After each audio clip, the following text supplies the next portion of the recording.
Praise the Lord. देर से भी आने वाला यीशु मसीह की हरी पवित्र नाम में सब लोगों में देता हूँ।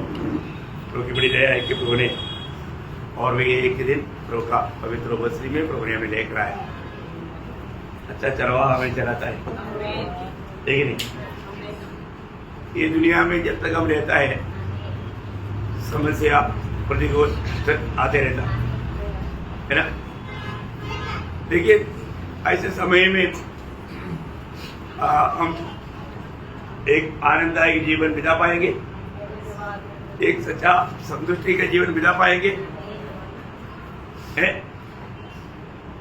एक संतुष्टि का कौन कैसा बिता सकता है? अच्छा नौकरी है तो एकदम संतुष्टि का जीवन होगा है? वो पैसा है तो ये तो मतलब बहुत से डिग्रियां हासिल किया तो दुनिया का बहुत ज्ञान प्राप्त किया तो प्रियो मनुष्य सच्चा संतुष्टि कब रह सकता? एक ही बात, प्रभु का संग लिए तो प्रभु एक व्यक्ति का साथ है तभी वो संतुष्ट रह सकता। कितना भी प्रतिकूल हो रही है, ये बात को बहुत गहराई से समझना, क्योंकि अपन प्रभु की उपस्थिति में आता है, प्रभु को वचन सिखाया जाता है, लेकिन लोग इतना समझता ही नहीं है ना। आपको मालूम है जब उत्पत्ति 13 अध्याय का दूसरा वचन, उत्पत्ति 13 का 2, यूसुफ अपने मिस्री स्वामी के घर में रहता था और यहोवा उसके संग था, इसलिए वह भाग्यवान पुरुष हो गया। देखा भाग्यवान का अर्थ आनंदित, नहीं तो संतुष्ट। देखा उसको बहुत गहरा, उसका मराठी में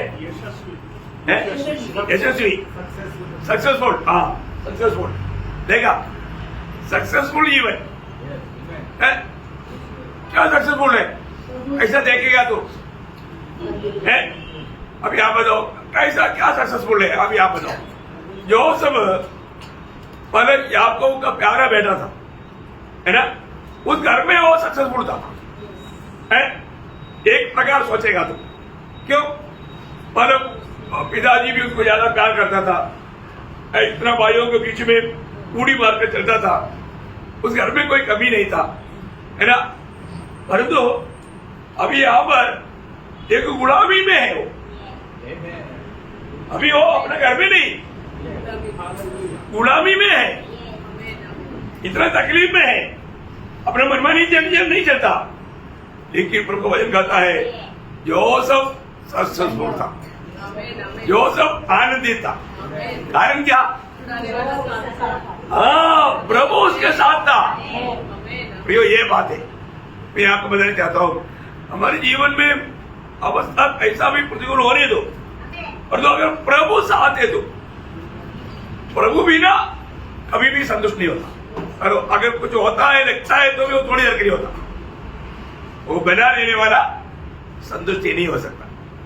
इसलिए जब भी हमें प्रभु का वचन सुनने के लिए मौका मिलता है, वहां पर हम हर एक लोगों के लिए एक संदेश लेते। प्रभु हमको सबको बुलाता है अपने पास, लेकिन लोग प्रभु का बुलावा को समझता नहीं, प्रभु के निकट आते नहीं। आज भी ये वचन सुनने के समय में प्रभु हमें बुला रहा है, लेकिन कितना लोग समझ पाता?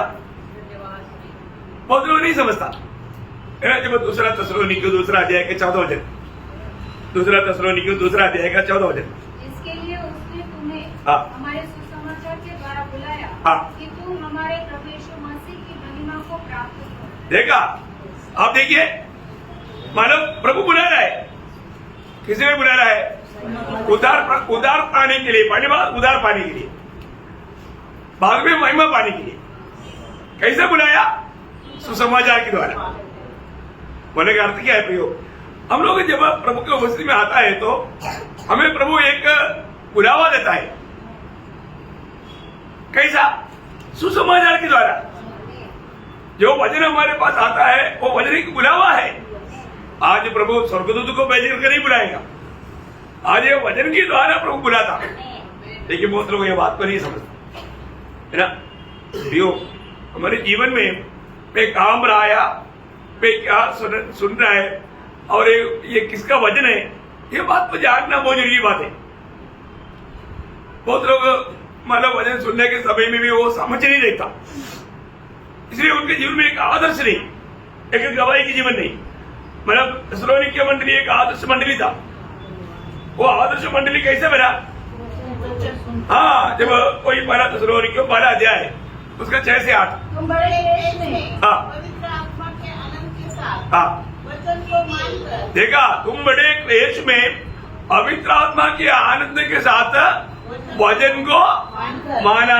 देखा है, वचन को सिर्फ सुना उतना नहीं, वचन माना, वचन माना।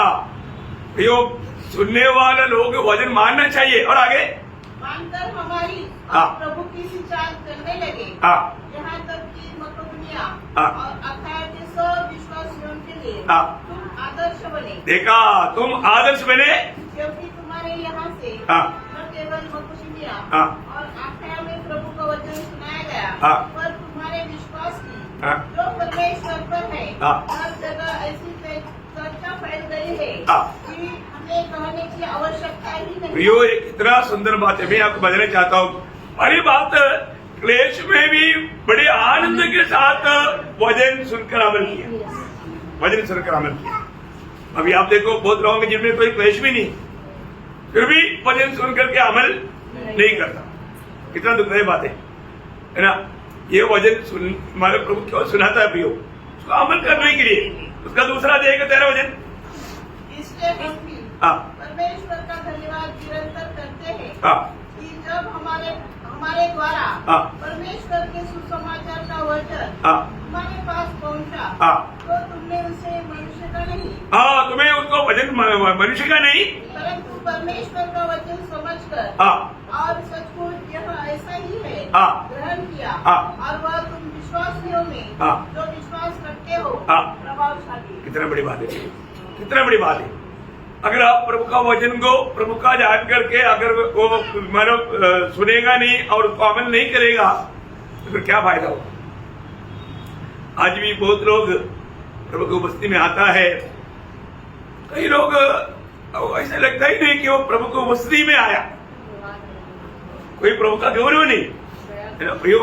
हमारे हर एक बात हम किस रीति में सुनते हैं, है ना। हमारा दिल का भूख प्यास ये सब स्वर्ग देखता है ना। हम सुनने वाला वचन का एक दिन लेखा पूछेगा, हमें इसका एक लेखा देना है ना। हमको प्रभु नाम लेकर ज्ञान और वचन सुनने वालों को प्रभु जिसका उद्धार नहीं हुआ उनको नाम लेकर प्रभु पुकार रहा है, पर तो उनको समझ में नहीं आता। प्रभु का वचन जब आता है, ये मेरे लिए प्रभु ने भेजा हुआ वचन है, ये समझने के लिए भी प्रभु का भय मानने वाला दिल चाहिए। प्रभु कहा निकलेगा है ना। अपन कितना वचन, मैं तो सोचता है कि नासिक मंडली को प्रभु ने इतना वचन सिखाया है, हर बात में मंडली कैसे होना चाहिए ना, इतना एक आदर्श का होना हर बात में है। हमें परखना है। आज मेरे जीवन में मानो प्रभु जैसे चाहता है ऐसे एक सच्चा आत्मिक बढ़ोतरी मेरे जीवन में हो रहा है कि नहीं, ये बात को हमें परखना चाहिए है। ये अवसर नष्ट करेगा तो कितना दुखदायी बात है, कितना वेदनाजनक बात है। अभी ये अवसर बहुमूल्य जान करके सही, अभी अनुकूल परिस्थिति है, मौसम अच्छा, प्रतिकूल नहीं। यो कई जगह पर कितना सतावट है, कितना प्रतिकूल है ना, संगति नहीं कर सकता है। और दूसरा बात, सत्य वचन नहीं मिलता है, झूठे मूठे की कलाकारियों में लोगों को बहकाया जा रहा है। और हमें सत्य वचन हमारे पास प्रभु भेजने के बाद वो वचन के साथ हमारा नाता कैसा है? आज मैं वस्तु में संतुष्ट है क्या? प्रभु के साथ मेरा नाता एक सही नाता है क्या? ये बहुत बड़ी बात है। ओके, प्रभु आपको बहुत सहायता करे। तो कई लोग कई बातों में क्या बोलता है ना, आज भी कितने लोग संगति में आ सकता। प्रभु ने आज की संगति में दासी की मंडली का सबको आमंत्रण किया हुआ है, लेकिन अभी उनको पूछेगा तो क्या बोलेगा मालूम है? है ना, लूका 14 अध्याय में प्रभु ने एक बात बताया, बहुत गहरी बात है। लूका 14 अध्याय उसका 18 से 20 वाली बात। पर ये सब के सब क्षमा मांगने लगे। हाँ। पर मैंने उससे कहा, हाँ। मैंने खेत मोल दिया है हाँ। और अवश्य है हाँ। कि उसे देखूं। हाँ। मैं तुझसे विनती करता हूँ, हाँ। मुझे क्षमा कर दे। हाँ। दूसरी ने कहा, हाँ। मैंने 5 जोड़े बैल मोल लिए हैं हाँ। और उन्हें परखने जाता हूँ। हाँ। मैं तुझसे विनती करता हूँ, हाँ। मुझे क्षमा कर दे। हाँ। एक और ने कहा, हाँ। मैंने विवाह किया है, हाँ। इसलिए मैं नहीं आ सकता। हाँ। उस दास ने आकर बस अभी वापस उसका मतलब मैंने आपको बताया था 18 वजन का वापस पढ़ना। पर वे सब के सब हाँ, क्षमा मांगने लगे। क्षमा मांगने नहीं, मराठी में पढ़ना।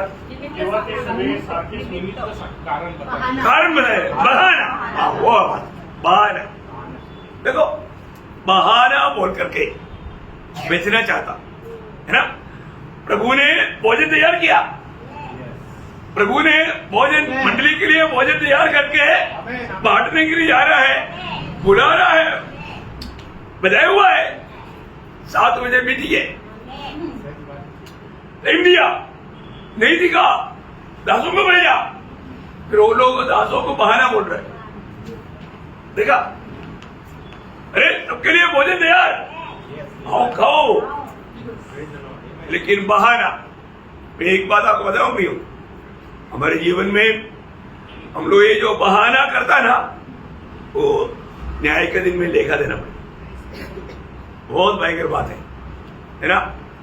अभी भी कोई भी प्रकार का बहाना नहीं लेना प्रियो। प्रभु का उस दरबार की भूख प्यास हमारे में थोड़ा भी कमी नहीं होना। मैं आप लोगों के लिए एक गवाही के जीवन बता रहा ना, आप मुझे बताओ, मैं उड़ाने वाला वेदना दुख सबर आपका जीवन में आएगा तो आप संगति में आएगा है, किसी कारण नहीं आएगा, चैलेंज है। परंतु प्रियो, हमने ऐसे समय में भी एक संगति नष्ट नहीं किया। क्यों? एक गवाह बनने के लिए।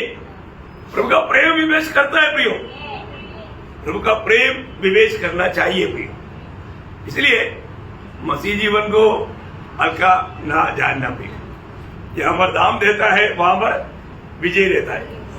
जहां पर दाम देने के लिए तैयार नहीं, पिछले पिछले दिनों में भी आपको एक शब्द बताया था, पवित्र लोगों के लिए कष्ट वो आत्मीय जीवन का खाद है। क्या है? आत्मीय जीवन का खाद है। मतलब एक पौधे को खाद मिलेगा तो हाँ, बहुत हरियाली रीति में बढ़ेगा। ऐसा हमारे आत्मीय जीवन की बढ़ोतरी के लिए कष्ट दुख प्रतिकूल वेदना नुकसान ये सब एक खाद है, एक प्रकार का ना। मालूम खेती में काम किया हुआ लोगों को मालूम है, वहां पर कई प्रकार का खाद डालना पड़ता। ऐसा है, कष्ट नष्ट बदनामी निंदा प्रतिकूल ये सब एक प्रकार का खाद है। ये सब बराबर हमारे जीवन में आएगा तो उस अनुभव में आगे बढ़ेगा तो वो व्यक्ति बहुत फलदायक जीवन, एक अच्छा हरियाली जीवन। कुछ भी प्रतिकूल नहीं है तो खाद नहीं है तो वो पौधा कैसे रहेगा? एकदम गोरा सा रहेगा, हरियाली नहीं रहेगा, जीवन का वो एक चमक नहीं रहेगा। यहाँ पर जो ज्यादा खाद रहता है ना, वो आप वो पौधा देखो बहुत हरियाली रहेगा, बहुत तेजी से आगे बढ़ता। ओके, ये सब आपको माने, बहुत धन्यवाद। अभी हमने कल आपको मतलब माना जाना हुआ ज्ञानी लोग शास्त्रज्ञ बनना चाह, शास्त्र जानने वाला शास्त्रज्ञ है ना, बहुत बड़ी बात है ना। हाँ, तो अब ये 3 शास्त्र सीखा, 3 शास्त्र का सीखा। कौन कौन सा शास्त्र सीखा? हाँ, मतलब वो क्या बोलना, बिब्लियोलॉजी, अंग्रेजी में बोलो क्या बोलता? हाँ, पवित्र शास्त्र को अंग्रेजी में क्या बोलता? बिब्लियोलॉजी। दूसरा क्या सीखा? थियोलॉजी है, हाँ थियोलॉजी। तो थियोलॉजी में हमने प्रभु का गुणों को बातों को देखा। और तीसरा क्या देगा? क्रिस्टोलॉजी। क्या देगा? क्रिस्टोलॉजी। ओके, आज हम 4वां बात को देखेगा, वो है न्यूमेटोलॉजी। क्या बोलता है? न्यूमेटोलॉजी। मैं आपको स्पेलिंग बताता हूं, आप लोग लिखिएगा, है ना? ये सब क्लास है इसलिए थोड़ा धीरे जाएगा तो भी चलेगा। PNE, अभी वहां पर P साइलेंट है, लेकिन लिखने के टाइम पर पूरा लिखना। PNEUMATOLOGY,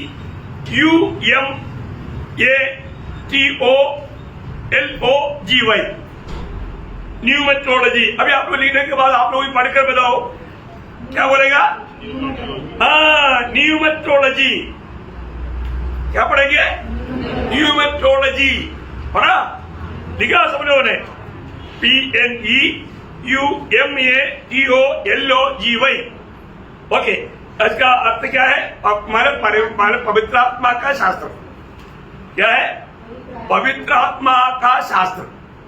पवित्र आत्मा का बारे में जो शिखराई होता, उस शास्त्र को बोलता है न्यूमेटोलॉजी। समझ में आया? न्यूमेटोलॉजी बोलेगा तो कई लोगों ने कहा ये कौन सा पहाड़ है? ये कोई पहाड़ नहीं, ये पवित्र शास्त्र का संबंध का विषय है ना? पवित्र शास्त्र के बारे में, मतलब पवित्र आत्मा के बारे में, पवित्र शास्त्र नहीं थोड़ी, पवित्र आत्मा के बारे में ये बात विषय है ना? पवित्र आत्मा के बारे में आज भी बहुत लोगों को सही प्रकार का ज्ञान नहीं है ना? पवित्र आत्मा के बारे में मतलब अनेक लोगों को अच्छा ज्ञान नहीं, इसलिए इसको मतलब 7 विभाजन है। 7 विभाजन पवित्र आत्मा का शास्त्र सीखने के लिए, मतलब 7 विभाजन समझता है? हाँ, मतलब डिवाइड करके सिखाता। तो पहली बात, पवित्र आत्मा का मतलब व्यक्तित्व। क्या बोलता? पवित्र आत्मा का व्यक्तित्व। मतलब आप लोग लिख पाएगा, अच्छी बात है। मतलब ये इस शास्त्र में आप लोगों को सीखने के लिए मिलने वाला बड़ी बड़ी बात है। पवित्र आत्मा एक व्यक्ति है करके आज भी बहुत लोग नहीं मानता। कई लोग क्या बोलता? पवित्र आत्मा एक शक्ति है बोलते हैं। वो शक्ति नहीं, वो एक व्यक्ति है, ठीक है ना? वो उसका बारे में बाइबल बताता है, इसलिए जो उसको बाइबल का शिक्षण नहीं है वो झूठा बातों पर वो लोग बहक सकता है। पवित्र आत्मा व्यक्ति है या शक्ति है? व्यक्ति है ना? पवित्र आत्मा शोभित करता है। पवित्र आत्मा शोभित करना है तो व्यक्ति है कि नहीं? पवित्र आत्मा बोलता, पवित्र आत्मा ले चलता, पवित्र आत्मा आलोचना देता, तो फिर इसका मतलब क्या है? हाँ, बहुत बात है, अभी हम देखेगा बाद में। तो बोलने का अर्थ पवित्र आत्मा का व्यक्तित्व के बारे में। दूसरी बात क्या है? पवित्र आत्मा का नाम। पवित्र आत्मा का कई नाम है। जैसा परमेश्वर का कई नाम है, यीशु मसीह का नहीं कई नाम है, वैसा पवित्र आत्मा का भी कई नाम है ना? और मतलब पवित्र आत्मा ये दुनिया में कैसा आज कार्य करता, पवित्र आत्मा आज इस दुनिया में कैसा कार्य करता, वो एक तो बड़ा अध्ययन विषय है। 4वां बात, पवित्र आत्मा मंडली में कैसे काम करता। पवित्र आत्मा मंडली में कैसे काम करता है। 5वां बात, पवित्र आत्मा एक विश्वासी में कैसे काम करता, क्योंकि अनेक विश्वासी में पवित्र आत्मा है ना? हाँ, पवित्र आत्मा विश्वासी में कैसे काम करता प्रियो। और 6वां बात, पवित्र आत्मा मंडली में वरदानों को कैसे बांटता है ना? वरदान कौन देता? पवित्र आत्मा देता। तो पवित्र आत्मा मंडली में पवित्र आत्मा हमारा वरदान कैसे बांटता। और 7वीं बात, पवित्र आत्मा मतलब उसके साथ हमारा जिम्मेवारियां। समझ में आया? 7 पॉइंट मैं और एक बार बताता हूं, क्योंकि ये सारे पॉइंट आप लोगों को बाइबल से सीखना है, सिखाया जाएगा, सिखाया गया भी है, लेकिन ये बातों को जानना मैं आपको बताना चाहता हूं। ये बाइबल अगर हमें नहीं मिलने से ये सच्चाई कहां से हमारे होता? ये सारे बातों का केंद्रीय बाइबल है ना? इसके लिए हमको इसका बारे में इतना एक अच्छा मानव ज्ञान होना चाहिए भी है, और उसको हमें कितना दिल से अमल करना चाहिए। वापस एक बार मैं बोलता हूँ, मानव पवित्र आत्मा की पढ़ाई में 7 विभाजन। मानव विभाजन क्या है? पवित्र आत्मा का व्यक्तित्व, मतलब परमेश्वर का मानव व्यक्तित्व बोलेगा तो ईश्वरत्व भी है। व्यक्तित्व में क्या है? ईश्वरत्व भी है। मतलब बोलेगा मतलब पवित्र आत्मा परमेश्वर है। पवित्र आत्मा सिर्फ एक सामर्थ्य नहीं, पवित्र आत्मा एक व्यक्ति है और पवित्र आत्मा परमेश्वर है। देखा है ना, ये बहुत गंभीर बात है। प्रभु ने बोला मैं जाने के बाद में मैं एक सहायक भेजूंगा। कौन किसको भेजेगा? सहायक। कौन किसके बारे में बोला? पवित्र आत्मा। कौन? वो व्यक्ति है या शक्ति है? व्यक्ति है। देखा, वो तुम्हें हर एक सच्चाई में चलाएगा। मैंने जो भी बताया वो तुम्हें सिखाएगा, तुमको आलोचना देगा। इसका मतलब कई लोग पवित्र आत्मा को सिर्फ एक शक्ति समझता, व्यक्ति नहीं मानता। इलेक्ट्रिसिटी एक शक्ति है। इलेक्ट्रिसिटी आपको आलोचना देगा? इलेक्ट्रिसिटी दुखी होगा? अरे मेरा करंट लेकर के एक आदमी मर गया, मर गया। नहीं है प्रियो, एक शक्ति है। तो पवित्र आत्मा एक पवित्र आत्मा में शक्ति है, वो बात अलग है ना। जब मानो प्रेरितों 8 बजे में प्रभु ने बोला ना, जब तुम पर सामर्थ्य आएगा है ना, पवित्र आत्मा जब आएगा तो तुम्हें सामर्थ्य मिलेगा। पवित्र आत्मा का सामर्थ्य वो बात अलग है। पवित्र आत्मा मतलब एक व्यक्ति है और वो स्वयं परमेश्वर है। वो स्वयं परमेश्वर। मतलब पवित्र आत्मा का परमेश्वर का बारे में एक स्टडी बहुत गहरी बात है।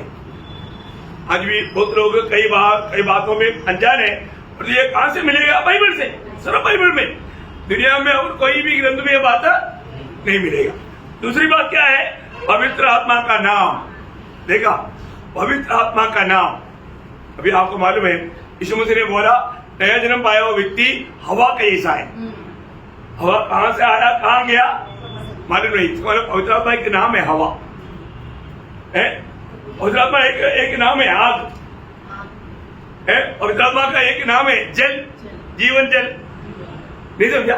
बोले कि मतलब पवित्र आत्मा का ऐसा कई नाम है, तो वो नाम मतलब प्रभु मतलब पवित्र आत्मा परमेश्वर का कार्यों का एक मतलब प्रकट चिन्ह है। वो समझाने के लिए मैं आपको बोलता हूँ, हमारे यीशु मसीह वास्तव में स्वर्गीय बातों को हमें समझाने के लिए भगवान में नया नियम में यीशु मसीह ने बताया हुआ 26 से अधिक उपमा है, दृष्टांत। कितना? 26 से अधिक। तो मैं 26 उपमा है, क्योंकि प्रभु ने मतलब बोला था कि मैं उदाहरण से या उपमा से बात करेगा। दृष्टांत में बात करेगा, है ना। तो आत्मिक बातों का गूढ़ बातों को हमें समझाने के लिए प्रभु ने दृष्टांत इस्तेमाल किया, है ना। हमें सरल रूप में समझाया जाए। एक एक बात भी ये सोचता है ना, बाइबल वास्तव में कितना बड़ा एक भविष्यवाणी का ग्रंथ है ना। मतलब प्रभु यीशु मसीह मतलब कहां पर जन्मेगा, कैसे जन्मेगा, किस कुल में जन्मेगा, कौन से जगह में जन्मेगा, जन्म होने के समय में क्या होगा, और वो जन्म होकर के क्या प्रचार करेगा, कैसा प्रचार करेगा।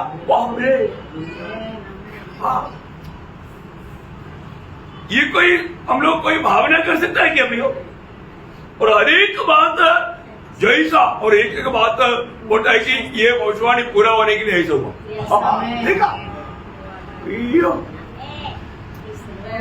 300 से अधिक भविष्यवाणी यीशु मसीह के ऊपर था वो सब, और एक ही दिन में 24 घंटा में 25 भविष्यवाणी पूरा हुआ। हमने एक बार लिया था है, आप बताओ। और एक भी भविष्यवाणी मानव प्रभु की पहला आगमन में पूरा होने के लिए बाकी नहीं रहा, पूरा हुआ शब्द में पूरा हो गया सब। हर प्रकार मानव प्रभु के बारे में बोला वो बात भी पूरा हो गया, मानव जाति का उद्धार का कार्य भी पूरा किया। क्या अद्भुत ग्रंथ है हमारे पास में जो मिला हुआ ये वचन।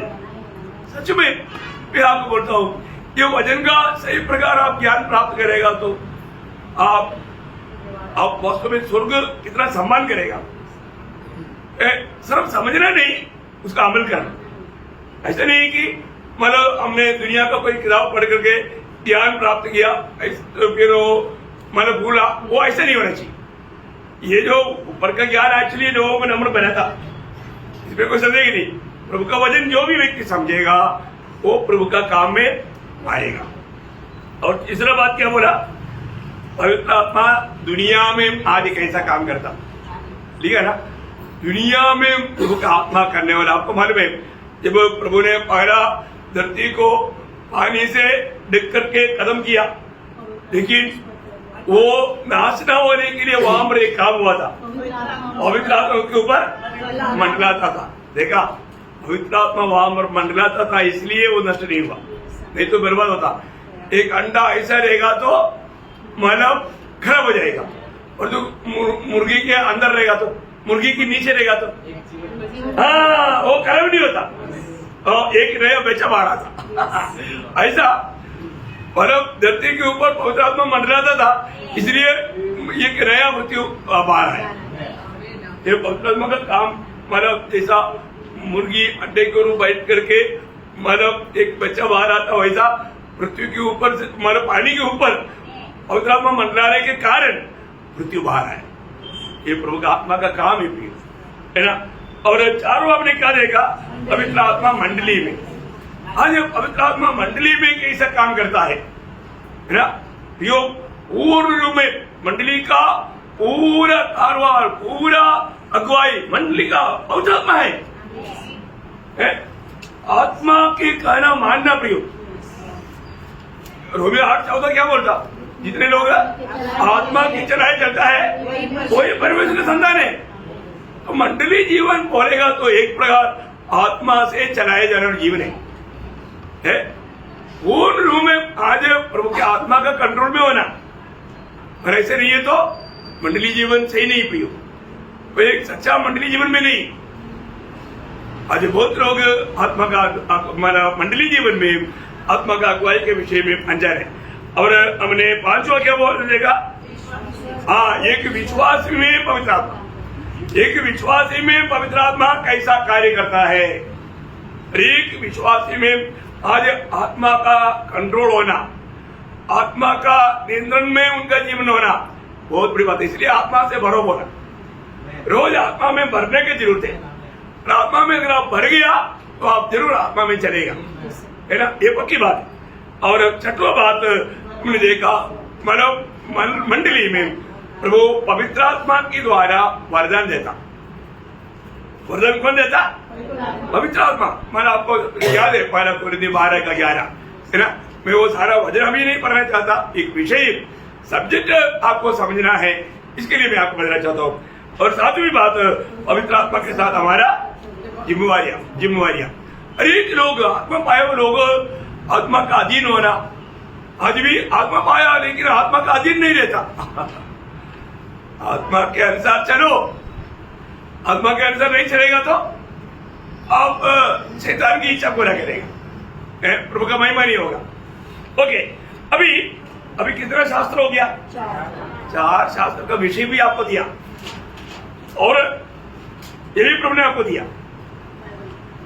अब ये शास्त्र को अभी जानना है आपको, जो समझ में नहीं आया पूछने का, और जिस विषय में आपको जानने का अधिक इच्छा है वो बात बोलने का, आप उस विषय में आपको बहुत डिटेल से आपको बताया जाएगा। अभी 5वीं बात है एंजेलॉजी।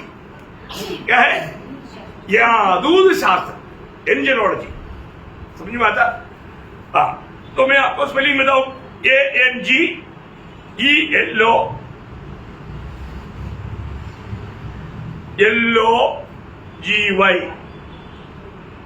लिखा,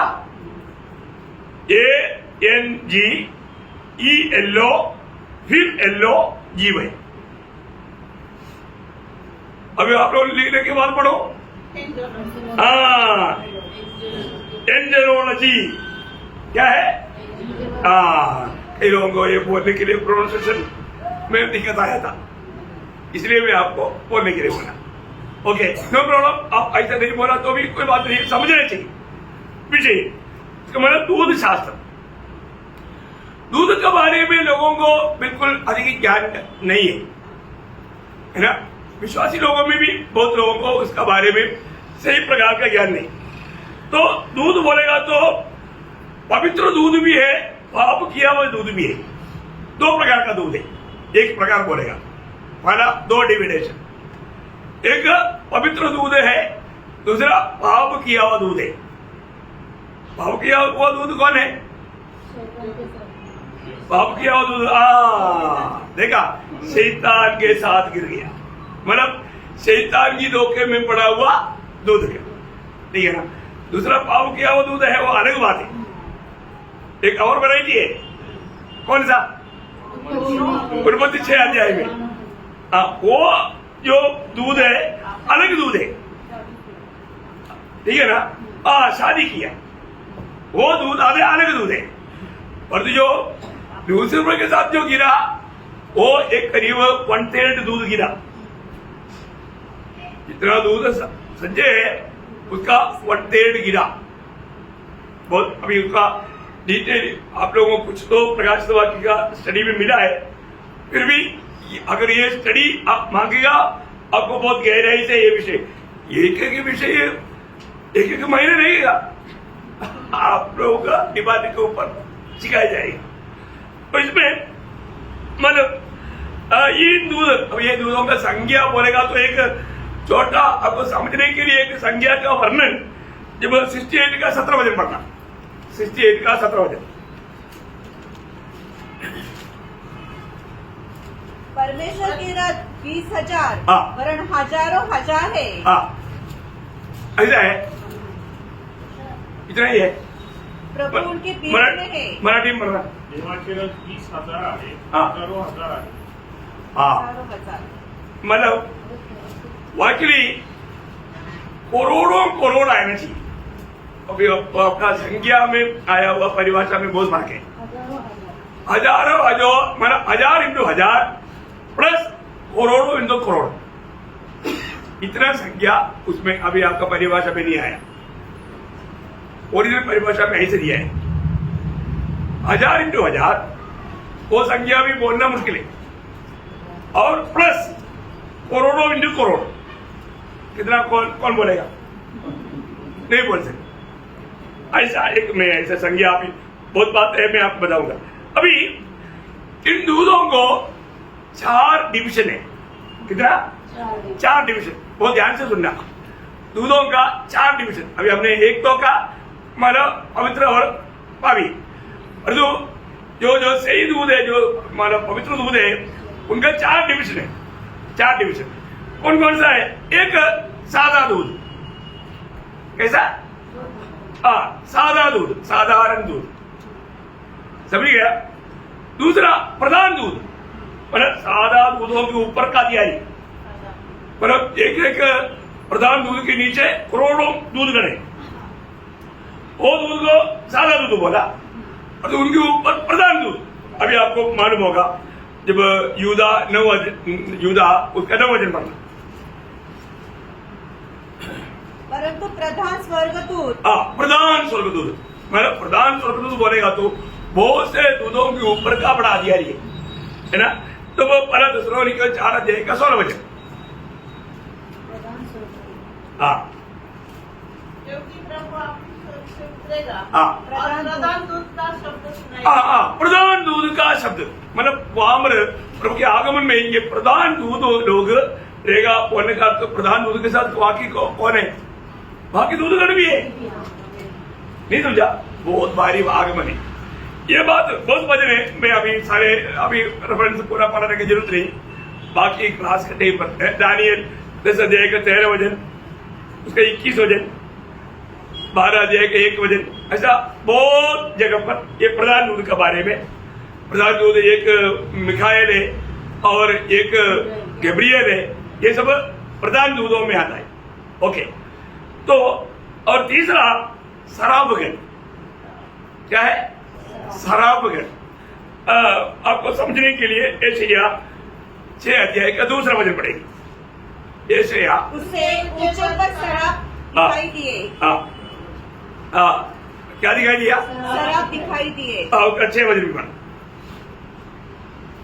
तब एक शराब हाथ में अंगारा लिए हुए हाँ जिसे उसने चिमटे में बेटे पर से उठा लिया था, हाँ मेरे पास उठकर आया। हाँ, क्या अभी आप लोग दोनों मरने के टाइम पर एक का आवाज नहीं आया? वापस पढ़ो। तब एक शराब हाँ, एक शराब। कौन आया? हाँ, तो शराब गण। अभी आपको मालूम है शराबगण का वो भी अलग है। शराबगण का पद भी बहुत ऊंचा लेवल का है। इसके अलावा किरूब है, किरूबगण है ना, जब उत्पत्ति 3 का 24। इसलिए आदम को उसने निकाल दिया हाँ। और जीवन के वृक्ष की मार्ग का पहरा देने के लिए आदम की वाटिका की पूर्व की ओर हाँ। करूबों को किरूबों को चारों ओर घूमने वाली ज्वालामय तलवार को भी नियुक्त कर दिया। तो इस पीढ़ी में 4 प्रकार का दूधों के बारे में बाइबल स्पष्ट बताता है। अच्छा, दूधों में 4 प्रकार का कौन कौन सा आप लोग बताएंगे? साधारण दूध, प्रधान दूध, शराब। Very good. हाँ, ऐसा थोड़ा बीच में बोलना अच्छा नहीं। एक अलग बार ऐसे बोलेगा तो थोड़ा याद में भी आएगा। समझ में आया ना सबको? सबको नहीं समझा होगा, कोई बात नहीं। ओके, अभी चटुआ शास्त्र जो है, चटुआ उसको क्या बोलता है? हमाटियोलॉजी बोलेगा तो सुनने वालों को बड़ा खतुजी से लगेगा। हमाटियोलॉजी का मतलब है पाप शास्त्र। क्या है? पाप शास्त्र। समझ में आया क्या बोलता? मैं स्पेलिंग बताता हूँ। HAMATIOLOGY।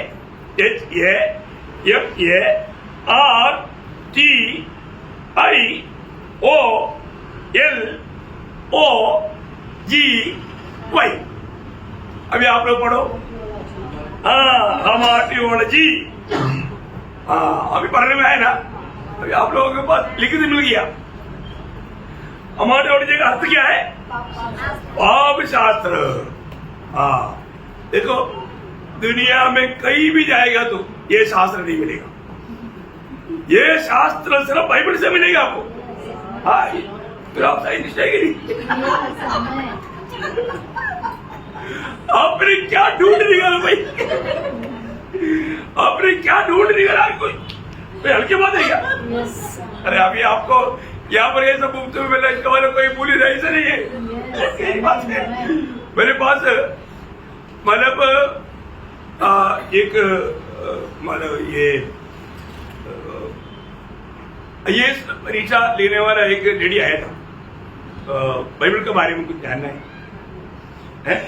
मैं उनको आता ही है ना, फिर हमने सिखाया उनको। देखो, हाँ, और उनके पास उसका एक पार्ट रहता है, उसको अभी उसको समझा नहीं। फिर मेरे पास आया, मैंने बोला जितना डाउट है पूरा डिटेल के साथ आओ। बोला पूरा डिटेल के साथ आया और मैं अच्छे से समझाया, बहुत खुश हो गया। बोला हमको बिल्कुल नहीं मालूम। देखा कितनी अच्छी बात है। तो उनको भी कौन सिखाता है? ये बाइबल, ये बाइबल। अभी आप बताओ, अभी शास्त्र के बारे में क्या क्या आता है मैं आपको बताता हूँ, है ना। पहली बात, पाप का उत्पत्ति, मतलब पाप कैसा हुआ, ये दुनिया में कोई नहीं बोलेगा, कोई भी शास्त्र में नहीं, है ना। पाप का उद्भव या उत्पत्ति, पाप कैसा आरंभ हुआ, पाप कहां से आया, पाप कैसे हुआ, ये बात सिर्फ बाइबल बताता। और दूसरा, पाप होने से क्या क्या उसका नतीजा हुआ, पाप का फल, पाप होने से उसका परिणाम, बराबर है। हाँ, पाप होने से उसका परिणाम। और तीसरा, पाप की सजा। पाप की सजा दुनिया में कहीं भी नहीं उसका उत्तर मिलेगा। ये सब सिर्फ बाइबल बोलता, बाइबल ये परमेश्वर का नियम है प्रियो। हल्का बात नहीं। और चौथी बात, पाप का छुटकारा कैसा मिलेगा, पाप से कैसा मुक्ति मिलेगा, ये दुनिया में कौन बोलेगा? सिर्फ बाइबल बोलेगा। और पाप के साथ तो परमेश्वर कैसा कार्य करता, परमेश्वर पाप के साथ कैसा कार्य करता। इसलिए पाप से छुटकारा पाने के बाद में एक विश्वासी पाप के साथ कैसा व्यवहार करना, देखा बहुत गहरी बात है। एक विश्वासी जो पाप से पाया, पाप से छुटकारा पाया, वो व्यक्ति पाप के साथ कैसा व्यवहार करना, हाँ क्लियर लिखा है प्रियो।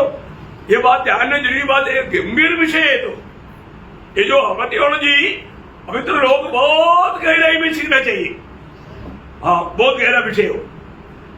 इतना ही नहीं, मतलब ये इतना विषय का एक स्टडी है हमारी थियोलॉजी।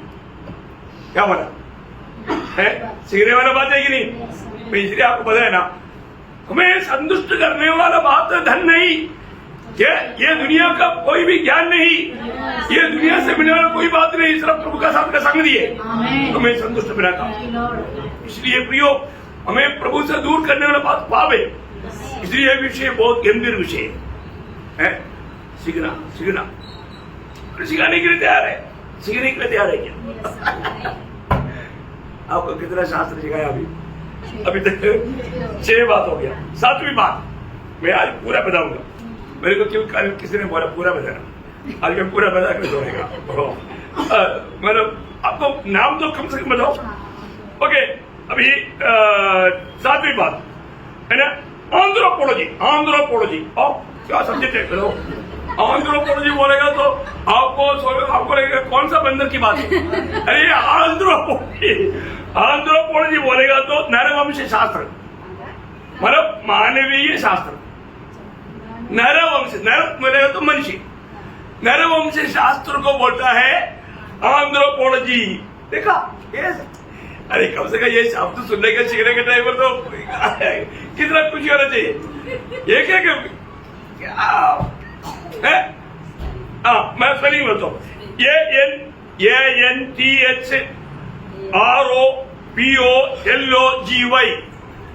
और ये सॉफ्ट बोलता हूँ, धीरे बोलता हूँ, ANTHROPOLOGY।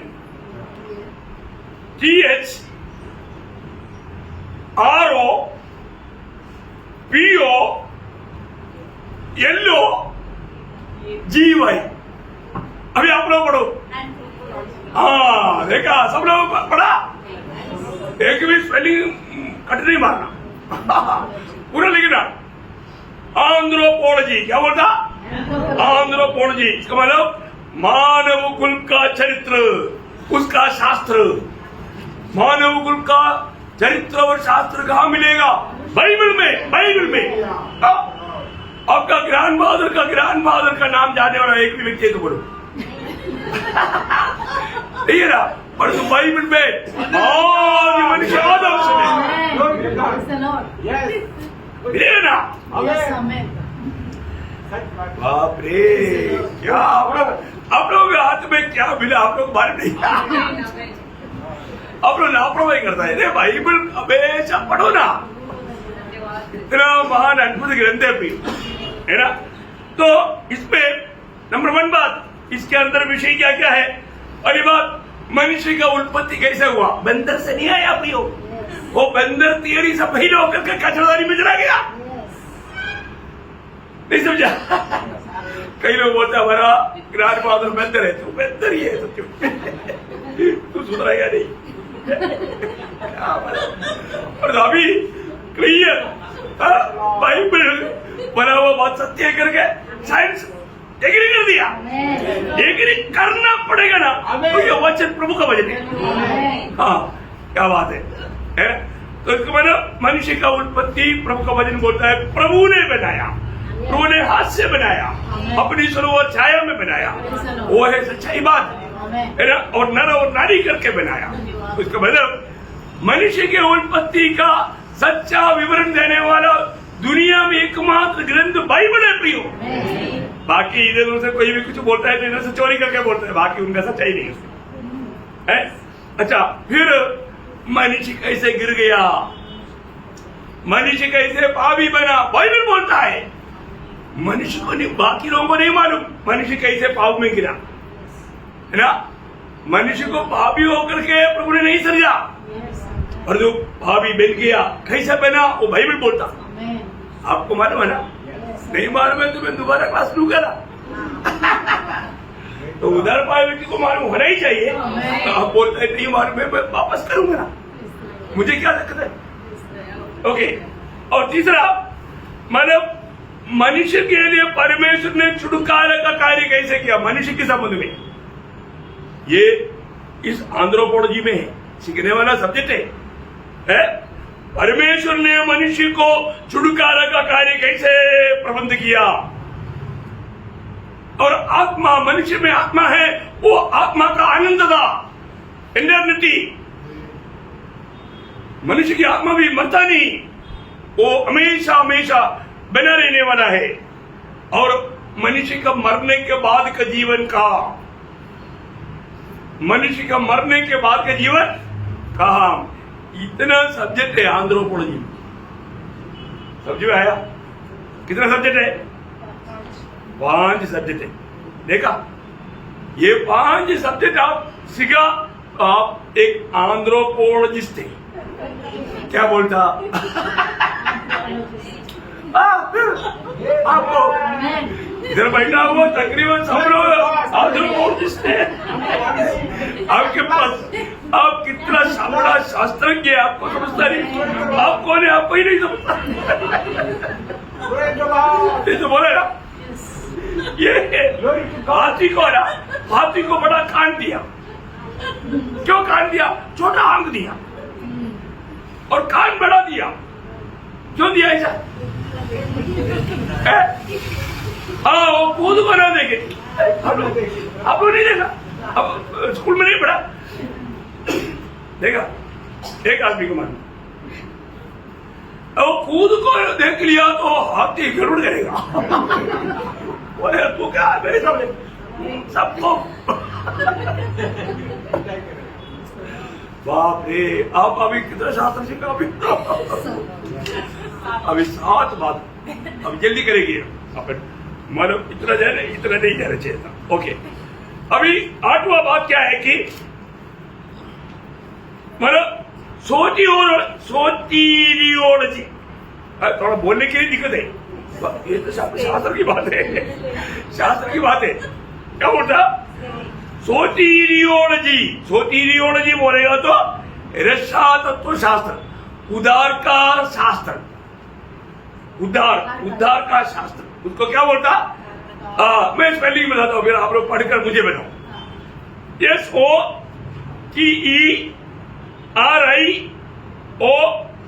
SOTERIOLOGY। अभी आप लोग सब मिलकर पढ़ो, सोटीरियोलॉजी। क्या बोलता? हाँ, बराबर पढ़ना, मैं बराबर आपको पढ़ता हूँ। हाँ, मतलब सोटीरियोलॉजी। ओके, सोटीरियोलॉजी का अर्थ है रक्षा तत्व शास्त्र।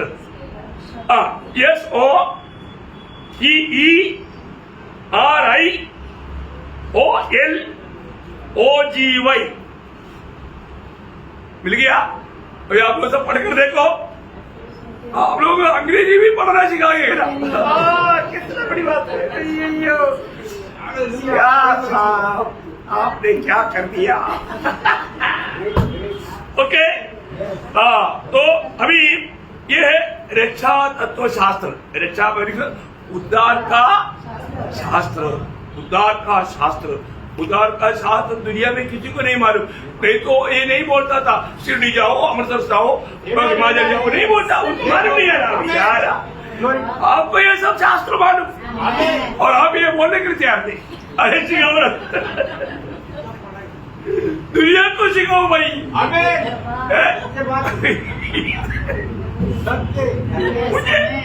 मुझे समझ में नहीं आता कि आप लोगों को ये सब बताने के बाद, समझाने के बाद आप दूसरा अनजान लोगों को बताता क्यों नहीं?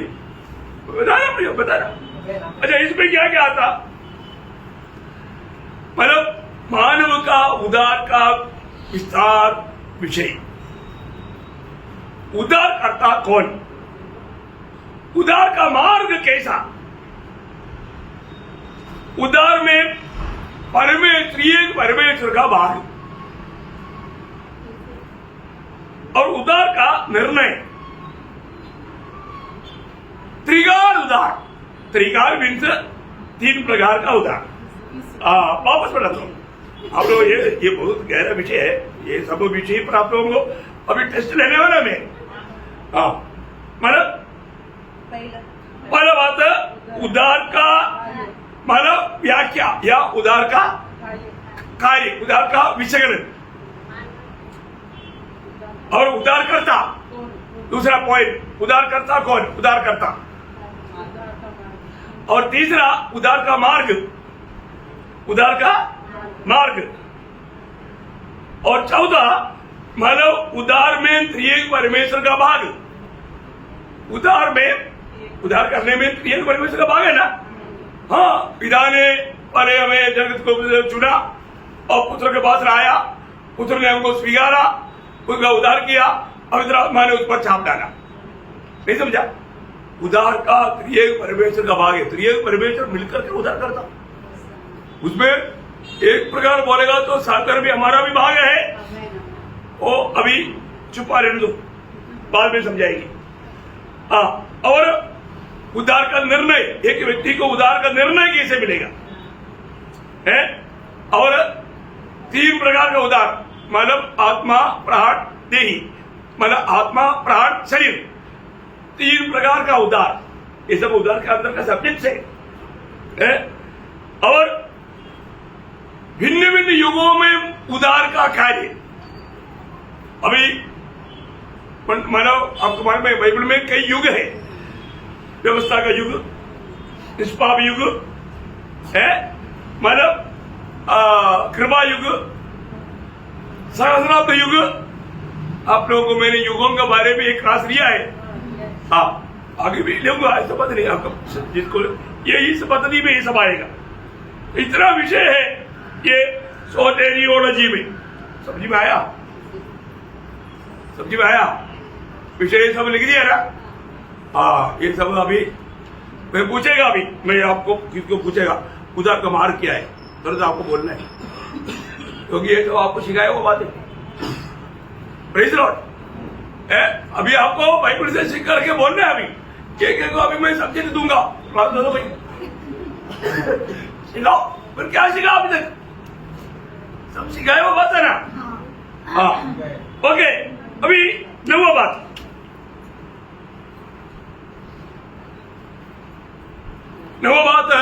नवा विषय है एक्लेसियोलॉजी। क्या है? एक्लेसियोलॉजी। एक्लेसिया मीन्स मंडली, सभा, मंडली का तत्वशास्त्र, मंडली तत्वशास्त्र, मंडली का नियमावली। मंडली जानना चाहिए ना, स्पेलिंग बताता हूं। ECC LE SSIO LOGY। सब लोग लिख पाया? और एक बार बोलो, ECC LE SSIO LOGY। एक्लेसियोलॉजी।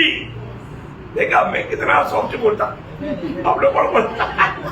Scientist है भाई आप लोग, क्या शास्त्रज्ञ है। क्लास रहेगा, कोई छोटी बात नहीं। तो अभी इसमें क्या क्या विषय है, ये विषय भी सुनो। मतलब मंडली का आरंभ, मतलब कहां से मंडली आरंभ हुआ, और मंडली का भेद। दूसरा एक बड़ा विषय है मंडली का भेद, और मंडली का नाम। नाम नहीं, नाम है, मतलब बहुवचन में मंडली को कई नाम है, इसलिए मंडली का नाम है। और स्थानीय मंडली, स्थानीय मंडली और सार्वत्रिक मंडली। स्थानीय मंडली अलग है, सार्वत्रिक मंडली अलग है। और मंडली की बढ़ोतरी, मंडली की बढ़ोतरी, और मंडली का सिर, मंडली का सिर, और मंडली का पालन पोषण। मंडली का पालन पोषण और मंडली का न्याय, मंडली का न्याय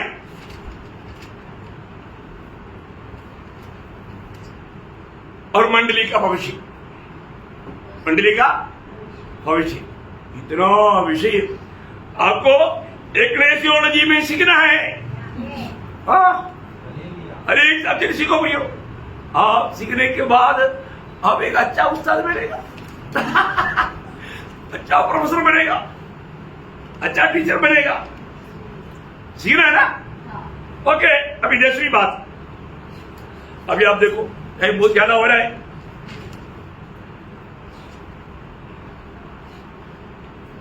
एस्कारोलॉजी, क्या नाम है? एस्कारोलॉजी बोलेगा तो भावी का शास्त्र, भविष्य का शास्त्र। हाँ, आप लोग देखो कोई नया सब्जेक्ट सुना ऐसा नहीं है ना, सब आपको मालूम, लेकिन ये शब्द से आप परिचित नहीं है ना। स्पेलिंग बताता हूं, ESCHALOLOGY,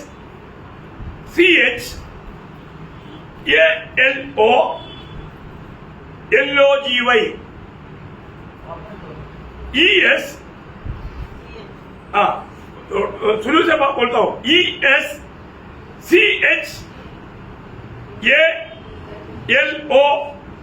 फिर LOGY। अभी आप लोग पढ़ो। देखा, एस्कारोलॉजी देखा, सबको बोलने में आया, इसलिए हमारे साथ चुको। मतलब इसका मतलब भावी शास्त्र, भविष्य में क्या होने वाला है, दुनिया का सारा भविष्य हमारे बाइबल के अंदर बना है ना। ओके, भविष्य मतलब प्रभु का दोबारा आगमन और मंडली की आशा, गुप्त आगमन और प्रकट आगमन, महाक्लेश, आंटी क्लेश का राज, यीशु मसीह की न्यायास है,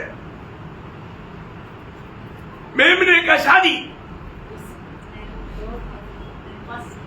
है। हो गया। ओ फिर धीरे धीरे आप लोग हाँ बोलो। ओके, प्रभु का दोबारा आगमन,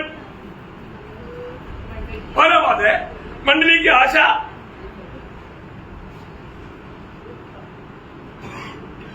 हो गया गुप्त आगमन और प्रकट आगमन,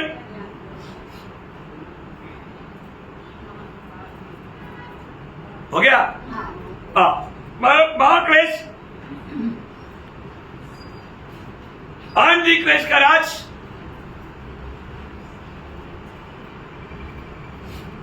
यीशु मसीह की न्यायासन और न्याय,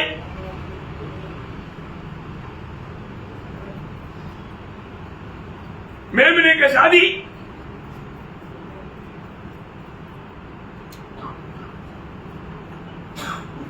परमेश्वर की महिमा का सिंहासन और न्याय,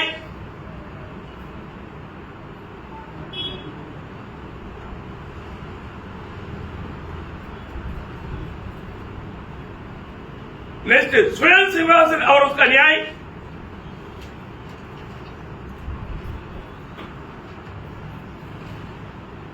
हजार साल का राज,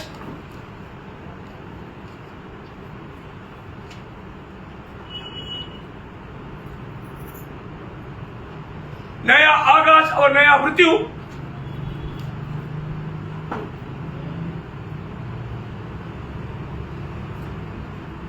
नया यरूशलेम,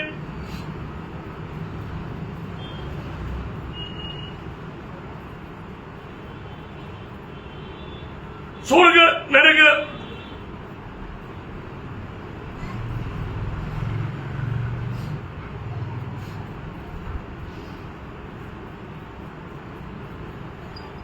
बस हो गया।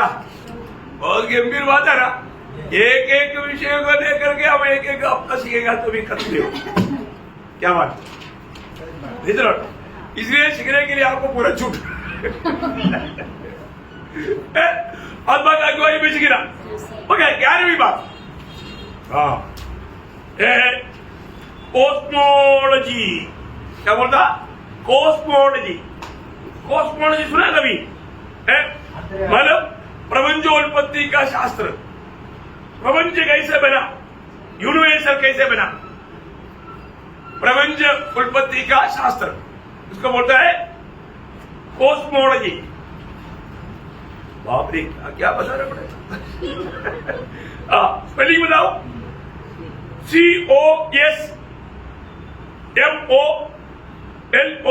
COSMOLOGY। लिख पाया? अभी आप लोग पढ़कर बताओ। कॉस्मोलॉजी। ओके, मतलब प्रपंचोत्पत्ति। अभी आप लोग जो देखता है, ये देखने वाला बात गिनती नहीं कर सकता करके साइंस ने बताया। जो अपने को दिखता है, ये बातें गिनती नहीं कर सकता करके साइंस ने बताया है। और कितनी सृष्टि है, कितनी प्रकार का सृष्टि, इसका बारे में स्वर्ग मृत्यु, ये इसका एक संक्षिप्त विवरण बाइबल देता। जैसा अभी उत्पत्ति 1:1 में क्या बोला? आदि में परमेश्वर ने स्वर्गों को और मृत्यु को बनाया। स्वर्गों को बहुवचन में है ना। तो बोलने का अर्थ, ये सब मतलब सृष्टि के बारे में जो क्लास है, ये जानना तुमने बनाया, या ऐसे अचानक नहीं हुआ। ओके, आखिरी बात भी बता करके खत्म करूंगा। वो है अभी ये स्वर्ग और पृथ्वी और उसमें हमारा जो सृष्टि है उस विषय में है पूरा। मतलब तारा है, ग्रह है, उपग्रह है, मतलब ये सब आकाश में, मतलब पृथ्वी में, ब्रह्मांड के बारे में, ब्रह्मांड के बारे में करेक्ट। और जो भी दुनिया में जानवर है, मतलब पक्षी है, मछली है, अगड़म बगड़म सब उसके बारे। ओके, 12वीं बात आखिरी, ये है मतलब डेमोनोलॉजी। क्या है? डेमोनोलॉजी, भूत शास्त्र। क्या बोलते हैं? भूत शास्त्र। दूध शास्त्र नहीं, बूध।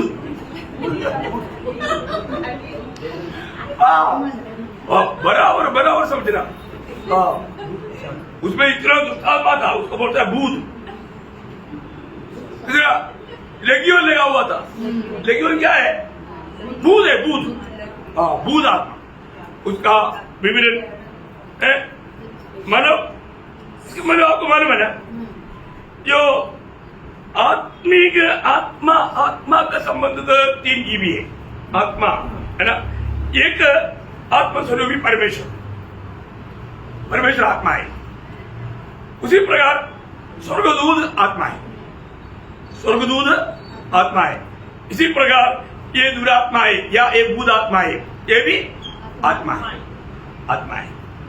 इसका एक गहरा स्टडी लेगा तभी आपको समझेगा। ये सब बात अभी पहले मैंने लिया है, ऐसा बात नहीं। एक रिविजन है क्लास, पुराने लोग मेरे को शायद रिंकू ने ट्विटर में कल बोला है ना, कल बोला। मतलब मैंने एक क्लास पहले इतना गहरे भी नहीं, शॉर्ट में बोला। हाँ, तो अभी मैंने आपको थोड़ा और विस्तार से बोला, क्योंकि लोग बढ़ गया ज्ञान में, इसलिए थोड़ा सा और रीते से नहीं। मैं स्पेलिंग नहीं बताया। अरे बाप रे, स्पेलिंग बताना जरूरी बात है। स्पेलिंग नहीं बताएगा तो आप लोग मानो कुछ और लिख करके रहेगा। हाँ, क्योंकि ये बड़ा नहीं चलाना। Demonology, DEMONOLOGY।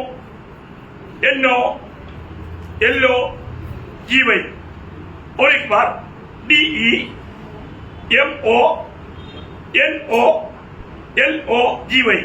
अभी आप लोग पढ़ो। डेमोनोलॉजी क्या है? भूत शास्त्र। समझ में आया ना? जो नहीं समझ में आया बाद में मेरे पास आना, मैं समझाऊंगा। तो प्रभु धन्यवाद हो। अभी कितना शास्त्र हो गया? 12 PhD लिया हुआ लोगों के बारे में मैंने सुना। वो PhD लिया हुआ लोग भी ये बार शास्त्र आप सीखेगा तो आपके सामने वो बच्चा है। दुनिया का बाहर PhD लिया हुआ लोगों के बारे में मैंने सुना है और वो लोग भी बाइबल के अनुसार इसराइल में जाकर के ये मालूम किया तो बोला बाइबल सत्य है, हमारा बात भूत है, गवाही दिया। इसको बोलो अभी आपको ये बोला हुआ बाहर शास्त्र सीखेगा ना वो तो आपके सामने एकदम बच्चा है। क्या बात सीखेगा कि नहीं? सीखना है। आप लोगों को जो अवसर मिला अभी ऐसा अवसर कहाँ मिलेगा भाई? अभी इतना ये क्लास के लिए सब लोग आने के लिए बोला तो भी लोगों को उल्टा नहीं।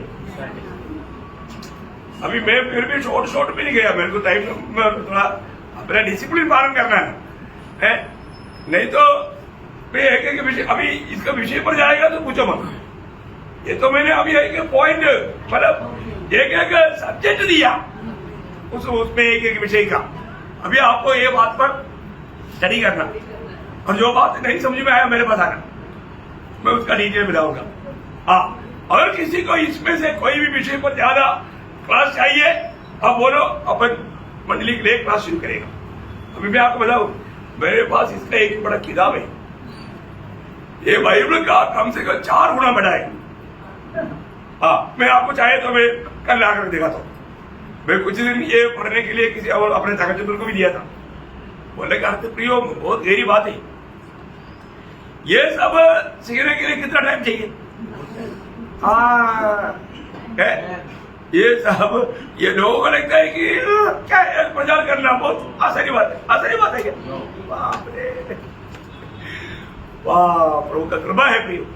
ये सब प्रभु ने आप लोगों के लिए प्रभु ने मौका दिया, आप लोगों को प्रार्थना किया, इसका फल है ना। प्रभु आप सबको बहुत आशीष दे, प्रभु को महिमा मिले।